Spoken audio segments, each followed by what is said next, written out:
¿Gimli y Legolas tuvieron alguna aventura más antes de marchar a las tierras imperecederas? Hola chicas y chicos, muchas gracias por sus comentarios y preguntas. Hablemos sobre Gimli y Legolas después de la Guerra del Anillo. Recordemos que Gimli y Legolas se hacen grandes amigos durante la Guerra del Anillo, pero no solo eso. La amistad que conformaron llegó a ser la más estrecha e importante en toda la historia de Arda, habida entre un elfo y un enano. Además, Gimli fue reconocido como amigo de los elfos por la devoción que demostró hacia la dama Galadriel, y entre estas dos cosas, entre ser amigo de Legolas y devoto de la dama Galadriel, pues obtuvo de manera excepcional pasaje a las tierras imperecederas, el único enano en la historia en obtener una oportunidad así. Durante el transcurso de la guerra, Gimli y Legolas se prometieron mutuamente que si sobrevivían, si llegaban a ver juntos el final de la guerra, pues visitarían lugares como el bosque de Fangorn y las cavernas centellantes que se encontraban en el abismo de Helm, las cavernas de Aglarond.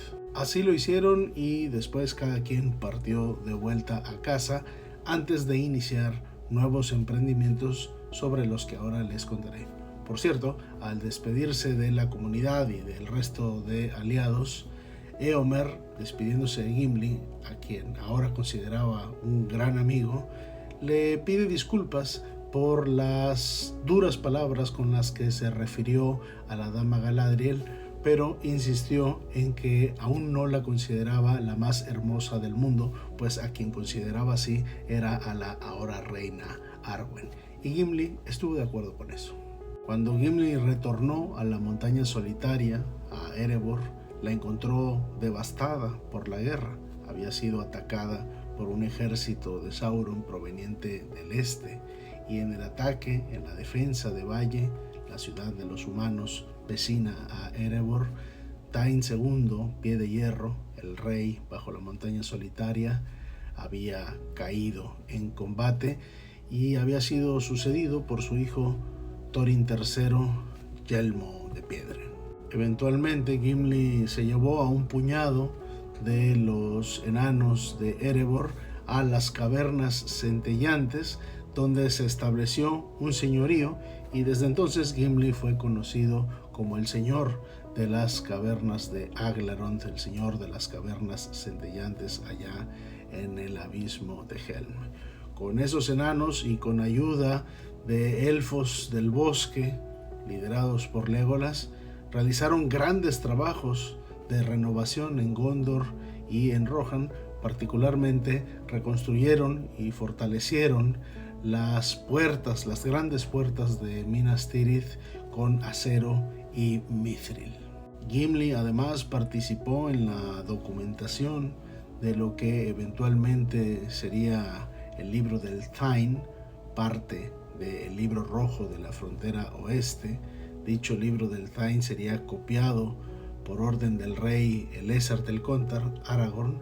De esto se encargaría un escriba de nombre Findehil, y ese es el documento que llegaría a nosotros mucho tiempo después como El Señor de los Anillos, en la traducción al inglés moderno del inglés antiguo realizada por John Ronald Reuel Tolkien.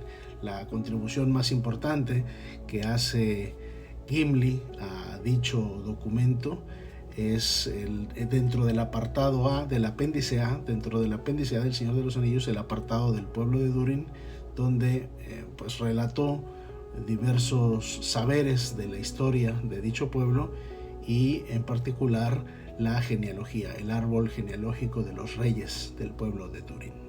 Por su parte, Legolas, después de pasar un tiempo en el bosque de las hojas verdes, recordemos que ya no sería conocido como bosque de Mirwood tras la derrota de Sauron, y fue dividido en 3 partes, quedando la parte norte para los elfos silvanos que gobernaba su padre Thranduil, pues se llevó a un puñado de esos elfos al sur, a la zona más oriental de Gondor, la que hacía frontera con Mordor y que conocemos como Ithilien, y le devolvieron la belleza al lugar, restituyéndola o reivindicándola como la región más hermosa del oeste de la Tierra Media. Sanaron los bosques y las tierras que fueron devastadas a causa de el sometimiento a siglos bajo la sombra de Mordor, y en particular a los estragos causados por la Guerra del Anillo. Esos elfos, además, como ya mencioné, participaron junto con los enanos de Gimli en la realización de ciertos trabajos, al menos en Gondor. En el año 120 de la Cuarta Edad, Aragorn falleció, y a la muerte del rey, Legolas por fin cedió ante el deseo de su corazón de hacerse a la mar y viajar al antiguo occidente. Lo que lo retenía era, por supuesto, su estrecha amistad con el rey Elessar del Contar, pero una vez que éste abandonó la vida, no le quedaba más deseo en su corazón que hacerse a la mar e irse a las tierras imperecederas. Pero por supuesto no podía hacerlo sin su amigo Gimli, quien para ese entonces ya tendría unos 262 años. Sería ya bastante anciano, considerando que, según algunos cálculos, los enanos vivían en promedio unos 250 años.